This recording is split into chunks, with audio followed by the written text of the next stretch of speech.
Like sometimes I think when Max comes home and I'm like literally feel like I look like a gremlin, like that affects the vibe for the evening. Whereas when I look really cute. My husband sees me in the worst states of myself. Me too. Max has a million different names for me. What's Ratness Everdeen is when I look hideous and smell. Mary, welcome to Real Pod. I'm so glad. We've been DMing about this for like over a year. I know, it's been a long time coming. I'm so excited to be here. Me too. I'm pumped to have you. We're coming off of a lunch. I thought it was so... It doesn't usually happen where a guest is like, I'd love to get lunch and kind of like get to know you a bit beforehand. Do you feel like you're someone who likes to kind of break the ice, or is it like a trust thing? I also know you don't go on a lot of podcasts. Honestly, I'm just such an introvert that it helps me so much to have a little bit of rapport with someone before we dive into something like this. But no, lunch was so fun. I had such a good time. I feel like we connect. No, we do. I feel like we're so similar. I'm glad that you feel that way because as I was prepping for this, I was listening to prologues. Shout out to Mary's pod. I love it. Thank you. It's so calming. I'm hoping that's probably one of your goals. Yeah, which is great because I feel anxious when recording it because I want it to be like good. I want it to be good. Yeah. So that's really nice to hear. do you feel like when you started, you realized what your voice actually sounded like? Am I a narcissist for being like, I have a good podcasting voice? No, I think you do have a good one. I just didn't know what I sounded like. Yeah. Maybe I think that now because it's been so long that I've listened to so many of my episodes that like you have to like it at this point. But I know in the beginning I would say totally a lot and I said like a lot more. I think I would talk a little higher and faster. And now I'm trying to set in and be more aligned with the moment I'm in. Yeah, I did that. The voice thing, I did that when I started TikTok because I wanted the videos to be engaging. And so I feel like my voice was higher pitched and like more energetic. But actually I like now speak so chilly which I love, especially because my bass is the high frequency. But I was going to say, I was listening and there was an episode where you said something like, you're really big on energy. And you said, even when friends will come with like glowing reviews or people be like, you'll love this person, you'll still be like, no, something was off. I felt it in the air. And nothing against the person either. Like it can be a great person and I just know their energy and my energy are not going to align. Which is why I'm so glad that you said that, like our energies align. I literally was listening to that yesterday like, oh fuck, I better come in with not anxious energy. Our energies align. Okay, great. But speaking of energies, you're someone who's like very intuitive. I feel like you're connected to your body, like mind, body, soul. It's giving connected. Is that an appropriate read and has it always been that way? Thank you so much. That feels very complimentary because I do try to be so mindful. I feel like in the last year especially, mindfulness has become one of the biggest things in my life that I strive for because I spend so much time in my own head and I feel like I've gotten to know myself really well, but at first that was very uncomfortable. And I feel like when you start to practice mindfulness, you might confront things about yourself that you don't love. But by sitting with it and by being really honest with yourself, you're able to know yourself even more. You're able to constantly evolve. If I come across as grounded, which is so nice, thank you, it's because I genuinely try to like sit with myself in silence so much and like figure out who I am and like what direction I want to take. Okay, we need to talk about this because even last night, it was like I had an hour to kill before Max got home. And I just was scrolling thinking like, put the phone down. But then when I did, so then I was like holding it and I turned it away from my face. I'm like, let's just disconnect the eyes to the blue screen. Yeah. And then I'm there like, well, what do I do now? And I feel like it's easier and it takes less work to scroll and to distract yourself. And it is harder to sit in the silence and actually like what's going to come up, you know? One of my favorite quotes when I was a teenager was this one that said, if you're lonely when you're alone, then you're in bad company. And I internalized that as a teenager because if I don't like spending time with myself, if I need constant distraction, why? Why am I not good company? So I always try to internalize that and reflect on it so much and just be like, am I being good company to myself? And if I'm not, then I have to work on that. Yeah, I love quotes. I'm a quotes girl too. I do like being with myself. I don't hate myself at all. Yeah. I like myself, which is fun to say. I think there's times in life where you don't like yourself. So it's a win.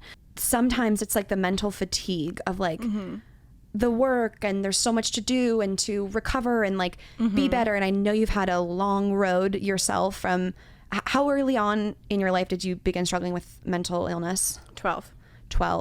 And was that like triggered by anything or in the family? So there's a little bit of family history that comes from my grandparents on both sides. I started struggling when I was 12. I didn't get diagnosed till I was 21. So it was really up and down for a long time. Like I've only been diagnosed for like 4 years, which feels crazy. I don't know if it was maybe things from my childhood. I grew up in a really, really toxic, high control religious environment, and I was homeschooled, and my family is like a little bit unusual. My parents are big hippies. Like we grew up in the woods. And so those parts I love, like that wasn't childhood trauma. But with the religious environment, that really shaped my brain growing up. And I think when I was 12, not only did I go through tons of hormonal shifts, which can also affect your brain health, and like sometimes mental illnesses can develop after you like go through those hormonal shifts. But I also started to become a little bit more aware of the situation that I was in. And I was like trying to get out of it a little bit. And I think that brought on a lot. I think about this myself all the time. I wonder if there's something that happened in my life that if it didn't happen, I wouldn't be where I am right now. And I have no idea.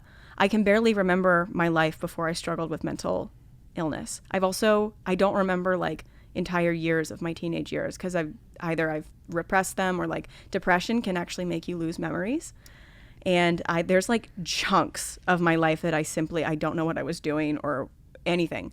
I feel so grateful that I was able to get diagnosed, that I was able to start evolving and healing. I started working with a trauma therapist earlier this year for the first time, like a specifically trauma-informed therapist, like the best thing I've ever done. And that's another instance where like when you work with a trauma therapist, you have to sit with yourself. You have to confront such ugly and harsh realities about yourself. You have to look at your behaviors and realize that came from a wounded place, and that's toxic, and I need to work on that. Yeah. So yeah, it's been a journey. The spotty memory thing is so real, and I haven't really heard it verbalized that way before, but I feel like when I reflect on, the harder times I've had in my life with mental health, specifically in college, even like with my binge eating or with depression, I'll get questions like, the book that you love, like how did you come across it, or who did this, or when? And I'm like, I don't know. All I can really remember is when I was graduating and I was starting to speak publicly and share, like at that time I like wrote down the story. And it's weird that as the years have gone on, like that's kind of all that I know. Like the blanks are like gone for me. My best friend and I were living together, and we were both like fucking, it was a dark time for us in our small apartment with little twin beds next to each other. Both of us are like, it's such a blur. Yeah, no, for me it's mainly teenage years, but then also same, I had some really rock bottoms in college and like the year after I graduated. And I had like a full like psychiatric breakdown in 2019 before I got diagnosed. I have like photos from then. I have archived Instagram posts. I have journal entries, but sometimes I'll go back and read them. Like I'll read my journal entries and I'm like, oh, I don't remember it being that bad. Like I have fully suppressed that. That's another thing though, is with mental health issues or mental illness, I think we can think back on, I do this all the time with the trauma in my life. I'm like, it's not trauma. And then I'm like, if anyone read this sentence on a piece of paper, they'd be like, holy fuck. But you convince yourself it's not a thing. Yeah, I struggle with invalidating my own experiences a lot because I don't want things to be that bad. I don't want to confront that. But then, I specifically journals for me. I've been journaling for most of my life. Not every day or like constantly, but I have journals from different years of my life, and I'll go back and I'll look at them and I'll be like, it wasn't that bad. And then it's like a suicide note and I'm like, holy shit. Oh gosh. Had you written those? Yeah, I had 2 attempts in college. And at that time, had you been diagnosed? No. So you're even feeling like, did you feel like because you didn't have a diagnosis and you didn't know what was going on, it was more, you couldn't understand what was wrong? Well, okay, let me say this. I had been misdiagnosed with a few things on and off, but I wasn't on medication. So when I was a teenager, my parents put me in therapy when I was either 15 or 16. I think 15, because they were like, oh, we're concerned. Like we're a little worried about you. And they weren't like, just the church will do it? A thing that I talk to my therapist a lot about is the ability to hold 2 truths at once. And those 2 truths are my family. I love my family. They're incredible. My parents modeled things for us in the home that I love. I love that they did. It was healthy. And that's true. And also, the environment that we were in was teaching a different message. And I couldn't ignore that because I was growing up in it. And there was a big juxtaposition, I think, sometimes between things that were modeled in my home and things that were modeled in our community.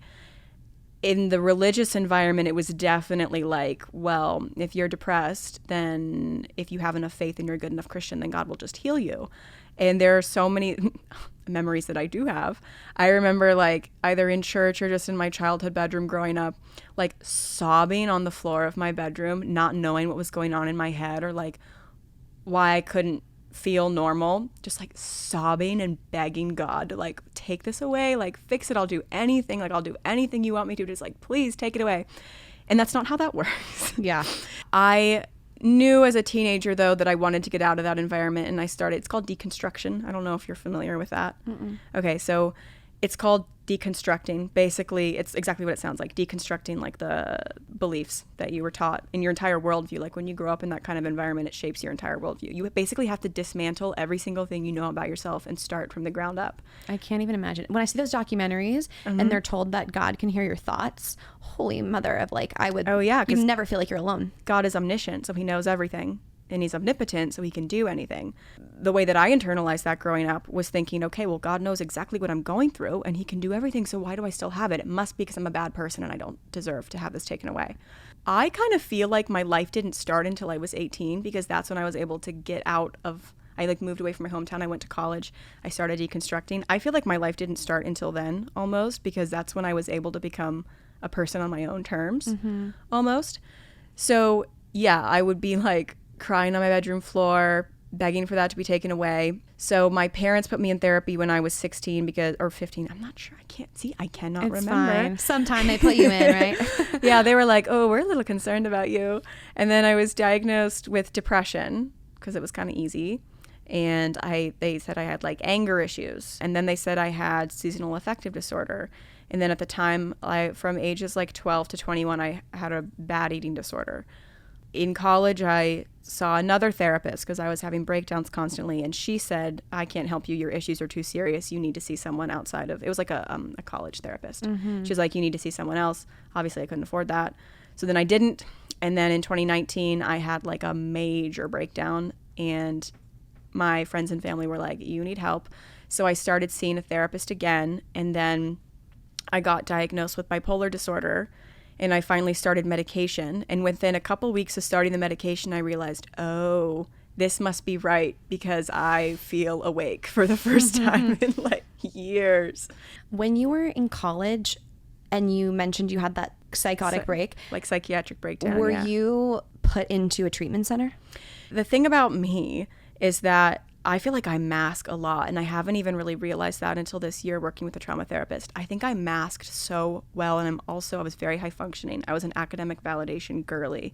I would like make lists for myself in the morning, to-do lists, because the only thing that got me through each task I had to do was crossing it off of my to-do list. But it would be things like opening my eyes and getting out of bed, walking to the bathroom, brushing my teeth, because I was so low that even those tasks had to be broken down into the smallest increments, because that's how difficult being like conscious was for me. I wasn't put into a center. I have thought about it before though. Even like semi recently, I was like, maybe it would be good for me to, like I said, I had 2 attempts. I guess that would have been grounds for admission, but no, I didn't. After your first attempt, did your family... Oh, they didn't know. Oh, they didn't know. No, I didn't. I didn't tell my family that until a couple of years later. Wow. Yeah. So you really were so high function. I mean, you kept that completely to yourself. Did your roommate or your friends know? Mm-hmm. A roommate did.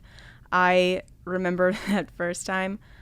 No, actually, this was the second time. I remember I went to like this. I had that moment.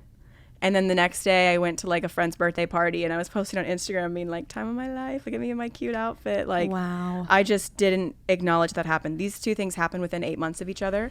And I just fully refused to think about it again for like years. Yeah. I just refused to accept that I had attempted those things. Knowing you now and seeing how you are, I don't know if like someone had given me a multiple choice of like, what's Mary's past, if I would have ever thought that like that would be your story. But it goes to show how 2 things, like, one, we don't know anyone's background, anything that they're going through, anything they've dealt with. We really don't. And then 2, how you can be at the absolute lowest place and then be able to be where you are now. And I think that is the piece that lights me up so much about mental health in this conversation, is because I want to validate the shitty and like the low place, and have seen so many people be able to turn it around. I will say, getting a diagnosis that was accurate, going on medication, I would be dead without that. Like, I mean, I almost was dead before that.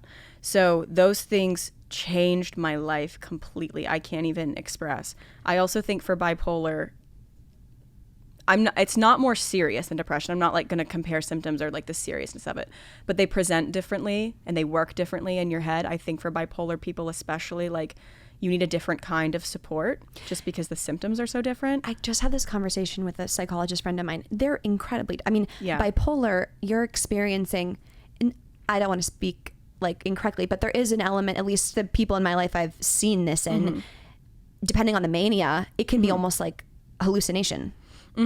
So bipolar type 1 has really intense manic symptoms. I'm bipolar type 2, which tends to be like a little bit more on the depressive side, but I've had many manic episodes. But yeah, I mean, some people are like hospitalized because of mania because you just have delusions. Yeah. So medication can really help manage that. When you received and accepted this diagnosis, what were the connotations and beliefs you had around being bipolar? Because we have so misunderstood it. Oh, I did not want to be bipolar. It wasn't even the first time a therapist had brought it up to me. I had ghosted 2 therapists in the past. Yeah, I had fully ghosted 2 therapists in the past because I wasn't like being diagnosed, but they brought up bipolar and they were like, some of your symptoms seem reminiscent of that. And I was like, well, I'm not bipolar. That's crazy. Like, because I had a very negative internalized perception of it. And I just the word you use, crazy, is the word. Like, that's what people think. They think if you're bipolar, you're crazy. And why no one wants to identify as crazy. That's the stigma.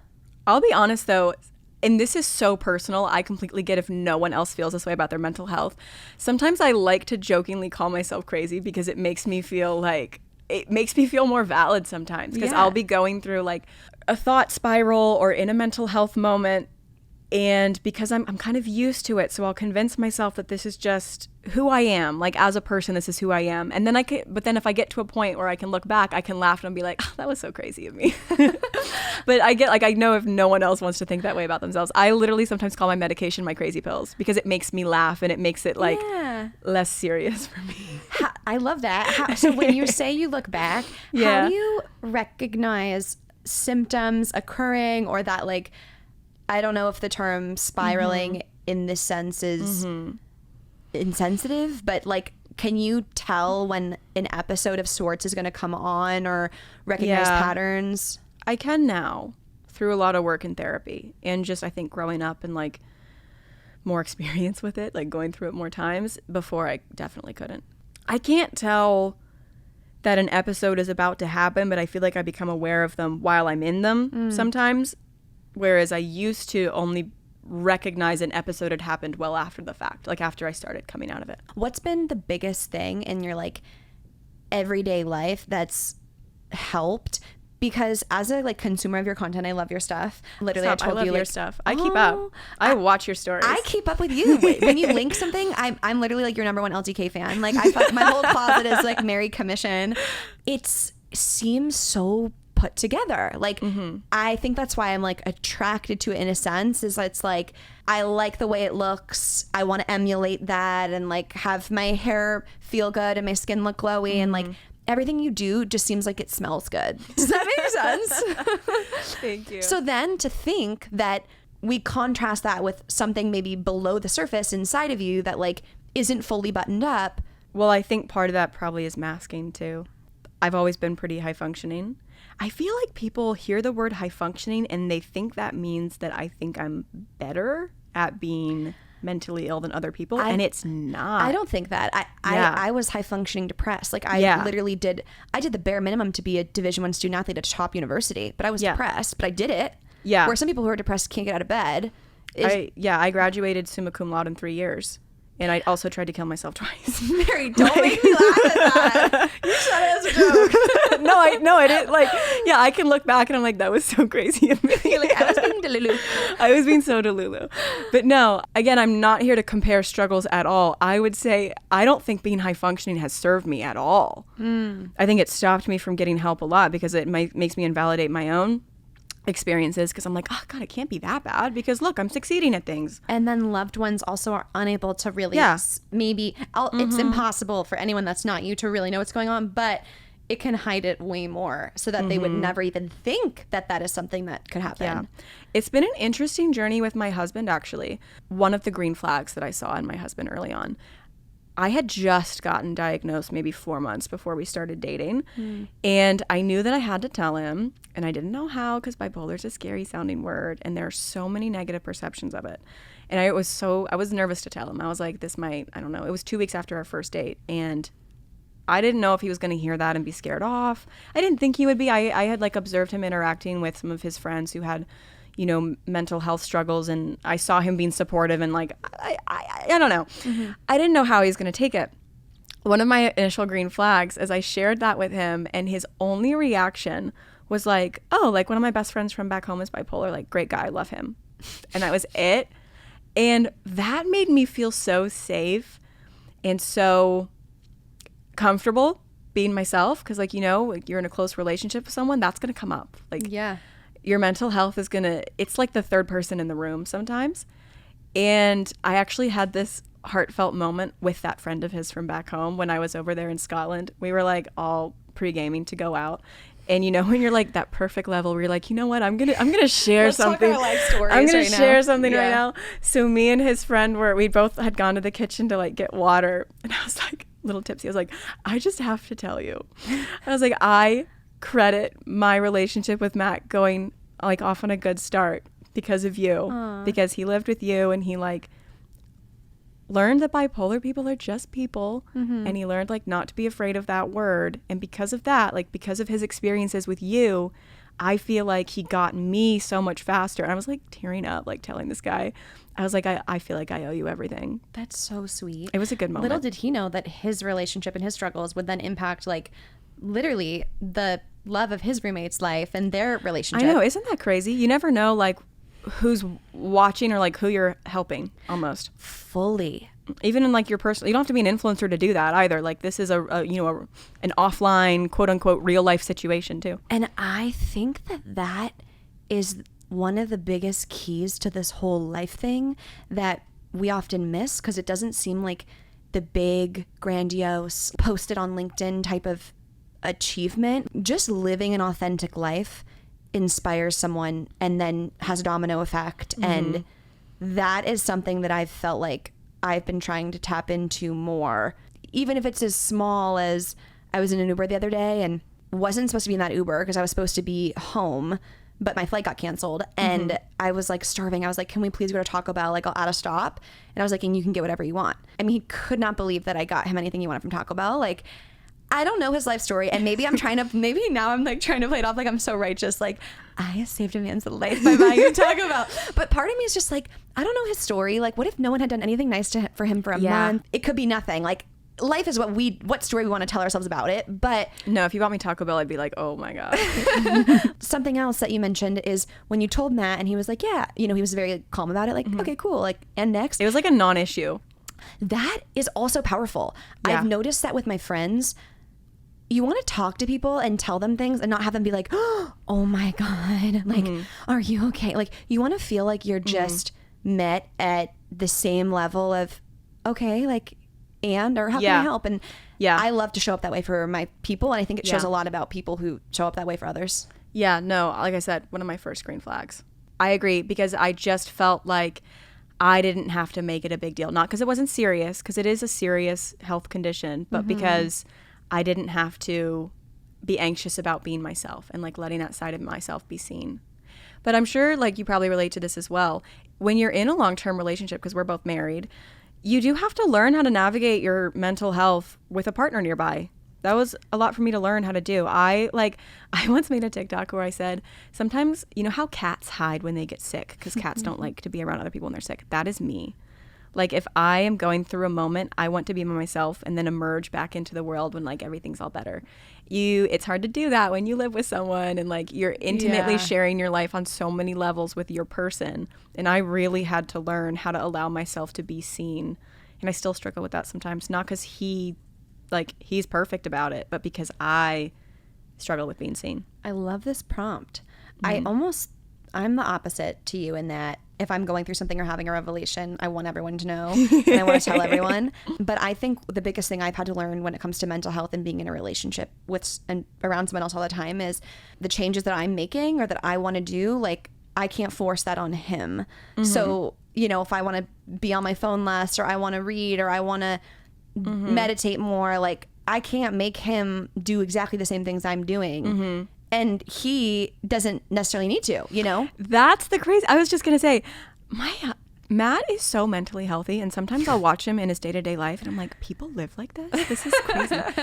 Matt doesn't have to impose like super strict boundaries around his time on social media because it doesn't make him feel bad. Wait, I'm so glad you said this. Okay, because I posted something about having no boundaries with my phone. And you were like, girl, I have a million boundaries. We can talk about it. So let's do that now. And you had mentioned to me when we were walking in here that you compare yourself a lot to other people, which I'm kind of shocked by. I know I shouldn't be because every human compares, but I almost feel like the way I view like your profile and what you're doing is you're like on an island doing you and beating to your own drum, and it's so original and it's so authentic.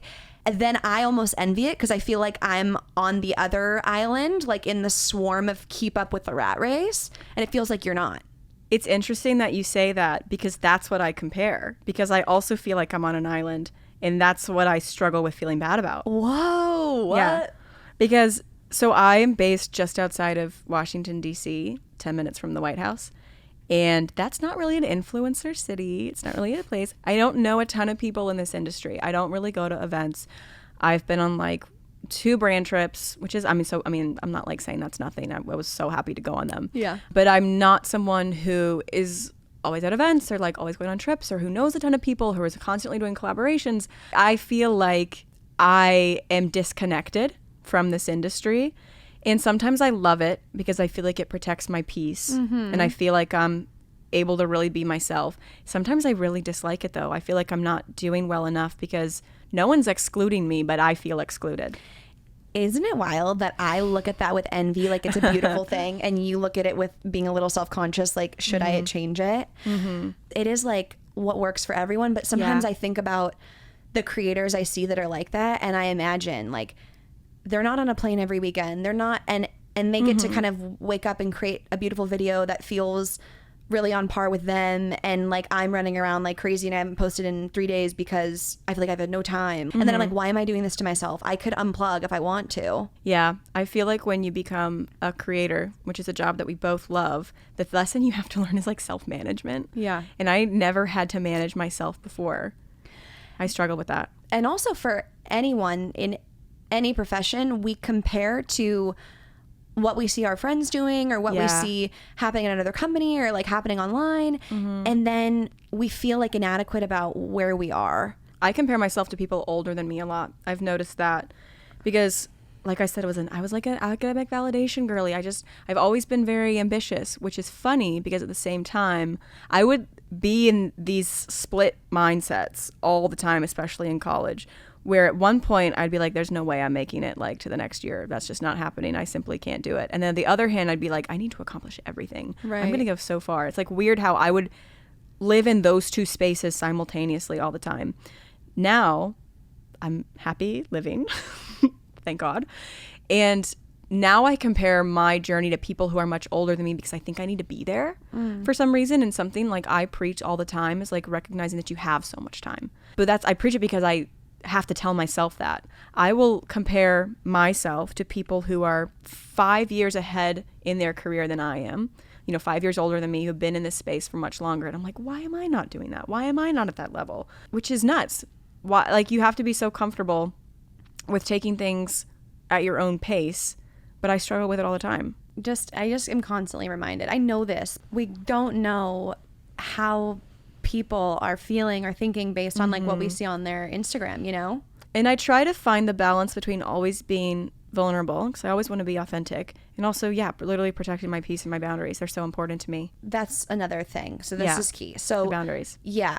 Did you sit down and write them on a list? Which I wouldn't be surprised because I know you love your journaling.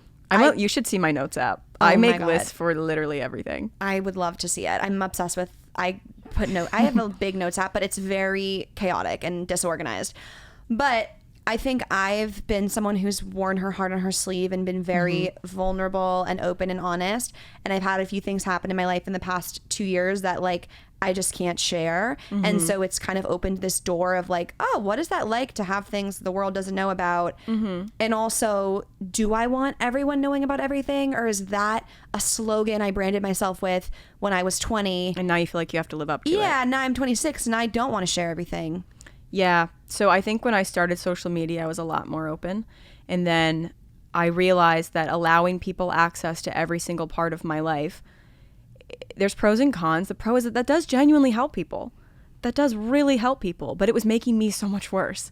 And I can't show up to be helpful to other people if doing so constantly about everything is making me worse and worse and worse. Was it making you worse because of the numerous feedback you're getting on the personal things, or because you're having to recall and relive the things that you're saying to then help people? Both. Okay. For sure. Even positive feedback. I was having this conversation with a friend the other day. I was saying anything in my life that I'm getting a lot of feedback from people who don't intimately know me, whether it's positive or negative, I don't think is a healthy thing for me. Maybe it's surprising when I've said this to other people that I also don't like a lot of positive feedback. I heard this quote once, I think it was literally from Harry Styles, and he was saying that some of the best advice he's ever gotten is that he can't believe everything people say about him. So if people say he's the worst person ever, he can't believe it. But also if people say he's the best person ever, he can't believe that either. And I felt like it became that for me. I felt like people were responding so positively to me being so vulnerable, which it was encouraging me to do it more. And I could tell that it was helping people, which made me want to do it more. And because people, I don't know, it's like a balance because people were resonating with so much and I want to be that. I want my content to be that. But then what is that training my brain into doing? Is that like training my brain to feel like I have to share because it's, even if it doesn't serve me? I don't know. I walk that line every day and I'm still figuring it out. What about when it comes to consuming social media? Oh, I have so many boundaries. I love boundaries. Do tell, because I'm looking to make big changes. Okay. I've been on a crazy mute rage right now. Yes. Oh everyone's at risk of being muted by me. I love the mute button. Sometimes when I see someone like hasn't like engaged with my profile, I'm like, oh, they fucking muted me. I'm like, but I'm doing it too. Yeah. So I do have to say, like, I'm not perfect at this. I get sucked into the content cycle like all the time, but it's something I'm very conscious of, especially in the last like year and a half. So a couple things. I love to mute, even if it's not someone who makes me feel bad. If it's just someone who's not providing any value to me. Well, you know what I thought about the other day? Sorry to cut you off about this, but I was talking to a friend, like, I don't need to know everything about, like, I'm just making up a name, Polly Smith's life. I don't. Do I think they're a nice person and we've met and now we follow each other? Yeah, but I don't need to know everything about their life. And the time that I then spend on the 100 people who are just like that aren't my close family friends, they don't inspire me, they don't add value, it is so many minutes of my day. Like, I fear that on my deathbed, someone will be like, and this is how much time you spent consuming the lives of people who added nothing to you and you're not close with. Yeah, no, I think about that all the time. It's also so weird how the follow and or not following is like social currency now. I follow everyone. I just want to be nice, and and so I follow so many people. It literally feels rude to unfollow someone even if you haven't spoken to them in 10 years. It feels rude to not follow someone back because it's like being mutual to someone is like social currency. Right. But then I just mute. Right. Well, so that's why I mute too, because I don't want to unfollow. I don't want to hurt someone's feelings. But then why do we feel like that? Because it would hurt my feelings if someone unfollowed me. Like, how would you even tell? Actually, that's not true. Sometimes I say things that are the old version of me would have said, but or they're not like actually how I feel now. I get that. I would love the challenge of if someone had followed me and me needing to accept that rejection. I think there's power in that. Like, that's reality. Not everyone's going to want to consume everything that you do. Although there are some follows that I have that if they unfollowed, I would actually cry. I got like the coolest follow the other day. I can't say it into the ether, but I need to tell you about it. Well, that's so annoying. Christiana, do you think I can say it on the pod? No. Okay. Yeah, that's a no for my producer. But you guys will know one day before I die, I promise. No. So fast. I've definitely screenshotted a few follow notifications, so I get it. And I actually get anxious thinking about searching to see if they still follow. Because if they followed and then unfollowed, I would. That's why I don't want to unfollow anyone. I don't want to hurt their feelings.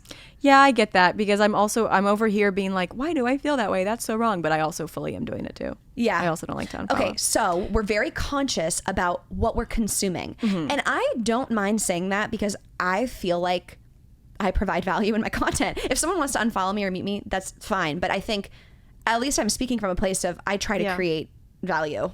So I'm trying to consume value. I'm not offended when people unfollow me in terms of like my audience.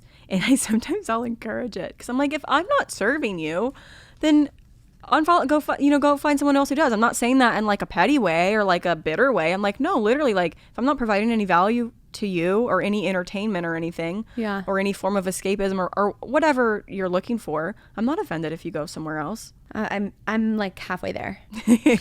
So yeah, we have boundaries around what we consume. You can also mute, like on TikTok, you can press, see less of this or not interested in this topic. Yeah, I do the not interested. Yeah, so I do that. What about usage and time? You seem to read a lot of books. So that would mean less social, right? I feel like saying that makes me like, oh my God, I'm such a reader. No, but you are. I do like to read. In the best way. Like you're a reader. Like you're like, I read these many books. I'm like, oh fuck. I'm like, I can't even finish this one book I'm reading. So I check my screen time every Sunday when you get the notification. And I check how much time I've spent on each app. And if it's too much, then I go forward into the next week being like, that was too much. I have the time limit on Instagram. Yeah. Not gonna lie. Sometimes I just ignore that. What are the numbers? I try not to spend... I feel like it sounds like so much, like an hour a day on Instagram. Are you kidding me? That's nothing. It sounds like so my screen time is dead ass 9 hours a day on my phone. Something like that. Yeah, but you work on your phone, so that's all right. Yeah, but you do too. Yeah, but if I'm like spending 8 hours a day on my phone, but 4 hours are on TikTok, I'm not working. Like that's just me scrolling. Okay, you're right. Yeah. I have this thing where I'm afraid to see things because like the way that I'm afraid to see what I weigh. You don't want to know. I'm afraid to see if people unfollow me. I'm afraid to check my screen time. I was telling you at lunch, I'm afraid to like open an email or a text message for something that I know is spicy or difficult or a hard conversation. I'm always like, but I love confrontation. So that's weird. I don't know how those mix and match. No, I get it. I just like to know stats about myself, I think. So I like going on my screen time and checking how much time I spend on each one and then going forward with that knowledge.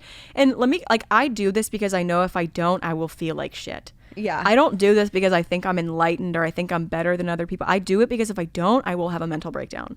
So this is like one of my, you know how sometimes self-care has to be difficult? Mm-hmm. People talk about self-care and it's like bubble baths and face masks, which have a place and they're important. For me, the most effective self-care is actually doing things that are really hard and I don't want to do them at all. Mm-hmm. But forcing myself to have social media boundaries is one of the only ways that I stay like functioning and sane. You're completely correct that maintaining happiness is difficult. That has been one of my biggest revelations just doing this podcast and having all these amazing conversations I'm lucky to have is the people that are the happiest are putting so much intentional, mindful work into maintaining and cultivating the happiness. The easier thing is to be unconscious, let the ego mind run wild and like fall into the old patterns. The harder thing to do is to maintain the discipline and to do something for yourself when you're not feeling like doing it. So I will also write in my daily planner if I spent too much time on my phone the day before and I'll note how it made me feel. I need to do that. It just feels so much work. That's like what I just said. Sometimes I'm like, but here's the thing. I think you can only do so much at once. And I think I'm currently in a state of deep thinking. Like I'm thinking a lot of every single day. I'm thinking about the way I'm communicating with people and how I can handle things better. Max and I got into a little argument actually the other night. And I feel like I was in the right. I slept on it, woke up, talked to my friend, and I was fully valid. And I still was like, and how could I have been better in it though? Yeah. Because there's always a way. And so I think for me, like, that's the big thing I'm working on right now is internal reflection on how I'm communicating with other people. And then like, I'll get to the journaling. right? While still giving yourself grace for when like you mess it up, because we all mess it up. Right. We mess it up all the time. Right. I think if I had one piece of advice for how to redefine boundary social media, and again, why would anyone take advice from me? I have no idea. Don't listen to anything I say. I would. I'm literally a big fan. I would say just look at how much time you spend on each app each week. Open your screen time notification and see. I think we trick ourselves into thinking it wasn't that much time when it was. So the first thing you can do is just being mindful of the minutes spent. That would be my biggest tip if you're just starting out. That's great. And I didn't think that way. I was literally just thinking about the hours. So I'm going to need to do that because realistically, I story a lot. Like I have a lot of stories. So I'm going to be on Instagram. But if every time I story, I'm adding a 10-minute scroll, that's like what I could cut. I'm loving this and I'm feeling inspired by it. The last thing I'll say, like just as someone who does consume your content all the time, it does seem like everything's perfect. Like, is it? No, well, yeah, maybe if it comes across that way, I need it's to be more vulnerable. It's not a bad vulnerable. thing. That's why no, it's not. Okay. It's the like visual. Like, is your place always clean? Are your outfits always cute? No, not at all. Is your hair always perfect? No, I look cute maybe once a week. That cannot be true. Okay, maybe 3 times. But I'll think of you, like you'll like go to the farmer's market and like it's the cutest outfit. And I'm like, okay, that doesn't happen so effortlessly for me. But that's why I love following you. I'm one of those people who has to get ready to feel like a real person. If that makes sense. Like if I want to be productive, I have to put on an outfit. I will like put on jeans to go sit at my desk and do work in my home instead of leggings because something about wearing jeans makes me more productive. So that might be it. It's funny you say that because getting ready today, I like blew out my hair and I washed it and I curled it and I like felt amazing. And I'm thinking, why do 5 days a week I just have a greasy bun that kills my whole vibe? Yeah, I think showers are like a reset for the mind and body. I'm also OCD, so I have like a germ thing. A shower is a full reset. So if it comes across like I am put together all the time, I'm definitely not, but I do make a big effort because I feel like it makes me feel productive and healthy. And that's inspiring to me. I feel like I dressed up today to be cute for you and I felt amazing. You look so cute. And then it like parlays into life. Like sometimes I think when Max comes home and I'm like literally feel like I look like a gremlin, like that affects the vibe for the evening. Whereas when I look really cute. My husband sees me in the worst states of myself. Me too. Max has a million different names for me. What's Ratness Everdeen is when I look hideous and smell. Katniss Everdeen is I think the like I kind of forget. Ratness. That's so funny. Yeah. Well, Mary, thank you for coming on Real Pod. It was so great to talk to you. Thank you for having me. Finally see you in the flesh. And I'm out here in LA if you ever want to come back. I'm so happy to have a new friend in LA. Aw, thanks. I'm happy to have a friend in Scotland. I know, because when I move next year, everyone has to come. Yay. Thank you. Okay. Thank you so much for listening to this episode of Real Pod. If this hit home or helped you in some way, send it to a friend, a teammate, roomie. Share the love, share the realness. New episodes of Real Pod come out every single Wednesday. So make sure you are subscribed to this podcast so you never miss an episode.